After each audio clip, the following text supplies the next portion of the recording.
Now, if we're all being honest, brisket became expensive, pork belly became trendy, and beef ribs, well, they kind of became a flex. But chicken? Well, chicken stayed chicken.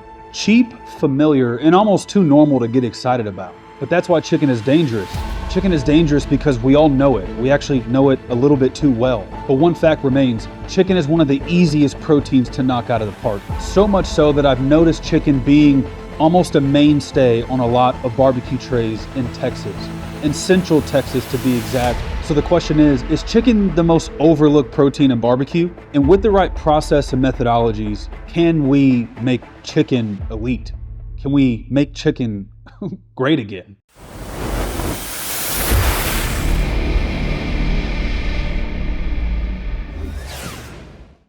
When it comes to chicken quarters, I like to buy them just like this right out of the bag. It saves me time. Of course, you could buy a whole chicken if you wanted to and break it down. But for me, I like to buy the bag chicken quarters because, well, it's easier. And sometimes I'm lazy. It doesn't require a lot. You guys saw that. I'm just kind of taking out any of the nasty stuff that I don't think I want in the final product. Spend as little or as much time as you want on this. That backside looks good to me. Top looks good. No crazy skin or fat hanging off. Now we're just gonna season. Season very simple. Start with our 16 mesh ground black pepper. Just a nice medium dusting. I don't want to overdo it, I really don't, but I want enough to be there to help be a good magnet to the smoke, help us set whatever bark we could get. It's less about the bark on poultry and more so about color, texture, all that good stuff.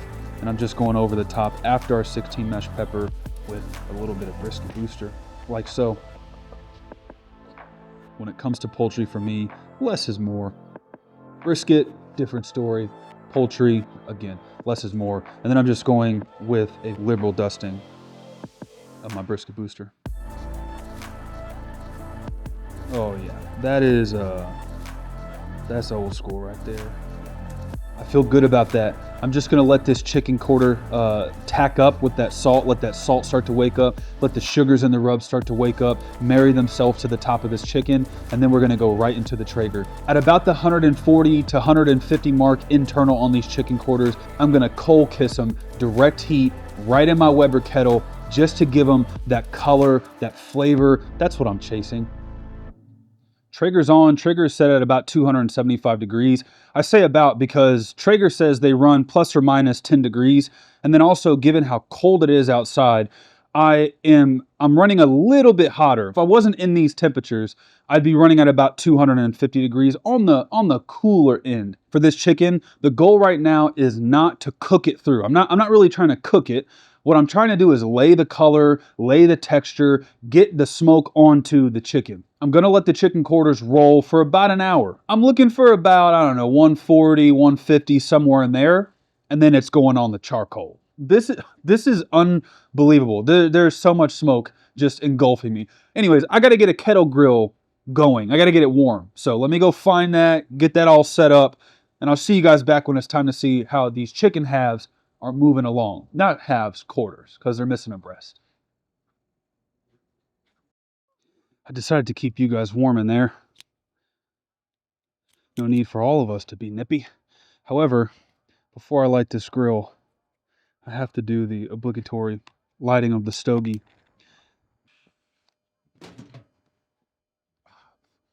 Delicious.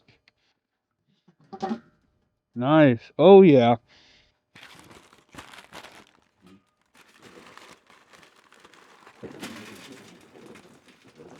Burn, baby, burn. I never know the rest of that song. I've never known the words. I feel like it says Disco Inferno, but I'm also not sure if that makes sense. That's going to start rocking and rolling. Traeger's up there. I see smoke coming off of the Traeger, so at least we know it's on and it's pumping smoke, which is what we want. I'm going to grab a Thermopin. I'll grab you guys. That sounds weird. I'll grab the camera. I'll bring you guys with me, and I got to check that chicken, see where we're sitting at. Once this is hot and ready, we're going to throw it back old school, guys. It's hard to beat. It is hard to beat some cold kiss chicken. Hey, chickens are looking mighty fine. They look really good. I'm just gonna temp. I'm gonna start right in here and go into the thigh. 133 on that one. 138 on that one. So we're right in the wheelhouse of where I want to be. Just so you guys can see a nice little close up. Ow, that is so hot. Looks good, huh? We don't necessarily have the color that I was hoping for that I'd normally get off an offset, but we got enough of what I was looking for to feel good about moving these onto the kettle grill.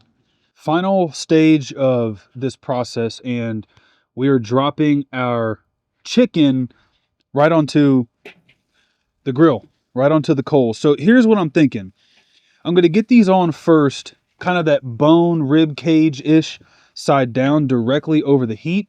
And guys, what I'm going to do is play an old school game of flippity flop. And if you've not heard of flippity flop, that's because I just made it up. And what I mean is I'm going to flip and flop the chicken. Hot side, cold side. I'm just going to dual zone it. And I'm not trying to be corny or sappy, but the very first thing that I ever learned to cook over a live fire was a chicken drum on a kettle grill with my grandmother, Mama Ada. She's from the deep south. Best cook I've ever known. She's not with us anymore. However, she taught me how to cook chicken. This is the first thing I learned how to cook live fire, and this is exactly how she taught me. Just on the coals, off the coals, on the coals, off the coals. You're looking for color. And then the number one tip that she told me that I literally use every time I cook chicken is you're looking for the skin and the meat to peel back off of the drum. When you get that little peel back, it's done. So that's all I'm looking for. Oh, those look really good. Keep in mind, fam, these coals, this is lump charcoal. So lump is hotter, it burns hotter than briquettes. And so you really don't want to get too carried away with this. The chicken doesn't really have the color that I'm looking for. The Traeger didn't really set the bark how I'd want. It's fine, it's life. These, what's most important about these chicken quarters is the coal kiss process. That's really what I'm here for. All right, we're off the heat. Lid's going back on, and I'm just going to let those rock and roll off the heat just like that. I'm going to give it maybe 5 minutes. I feel comfortable leaving them on the cool side of our dual zone for about 5 minutes. I'll probe it, see where we're at. Really all I'm looking for is about, I don't know, 180-ish, 175, 180-ish, maybe 185, and the thickest part of the thigh. I'll see you guys back here in a little bit. All right. I'll give you a lay of the land. I've just been chicken the flipping. I've been flipping the chicken just back and forth. And if you can see, there's that little peel back that I'm talking about. These are pretty much done. I pulled the temp and they were sitting at about 167, 170-ish. So at this point in time, all I'm going to do is sauce them. And for the sauce, this is just Blues Hogs Competition Blend. And I cut it with about 50-50 water. So it's about half barbecue sauce, half water with a touch of apple cider vinegar. And I'm just going to go over the top like so.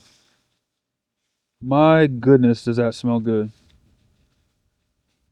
There's a little bit more water. It's a little bit more watery than I'd want. But I was almost out of barbecue sauce, so I tried to stretch it a little bit to get what I needed out of it. So sauce it up like that. And then all I'm going to do is set this off the heat. These are pretty much done, guys. I'm going to set this off the heat, put the lid back on, and just let this tack up to the best of its ability, given how runny it is. Back on with the lid. I'll see you guys at the butcher block when these bad boys are all done. Gosh, I can't wait to eat these. They smell so good. My goodness. Family, the reason why I said chicken is the most disrespected cut in barbecue is because chicken laid the foundation. I mean, let's be real. My childhood, at least when it came to cookouts and barbecues, was full of chicken. Somewhere along the way, we forgot. So I'm not saying we did anything wrong by making, of course, brisket and ribs and sausage as popular as they are. However, guys, there's something to be said about the OG chicken quarter or chicken half, chicken drum, chicken breast, chicken thigh. I don't care. It's chicken. Let's eat it. Oh, it's juicy. Oh my gosh. I take a bite? Of course I should.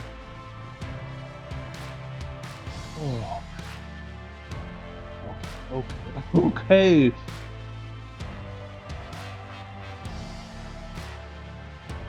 Guys, we did it. We freaking did it. That took me right back to my childhood. The drum, of course. The thigh, perfectly cooked. Oh man. Oh man. Yeah. That's my childhood right there. That's what it's all about, guys. There is no question why this is making platter after platter across all kinds of barbecue joints. There is something so special about chicken. Oh my God, I am not over exaggerating. This is a winner.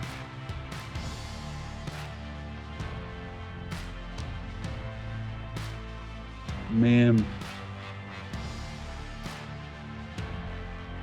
I'm prepared. I knew this was going to be a dirty one.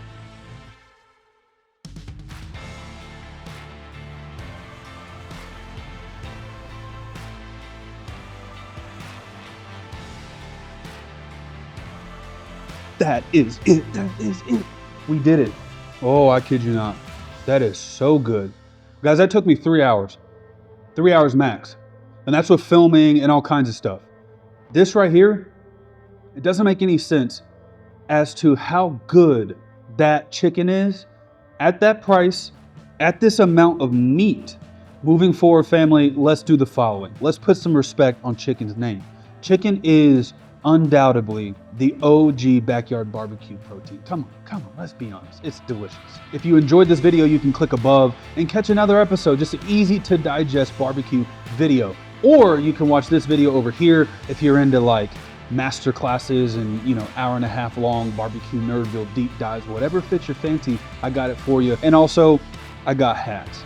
I got hats, guys. I'm trying to keep this channel clean of all of the crappy sponsors that reach out to me with products I'd never use. But in order to do that, I gotta stay free, and the way I stay free is by selling my hats and my barbecue rubs and all that stuff. So anyways, if anything interests you on the website, feel free to grab it. Big Frizz, meet and greet, as always, over and out.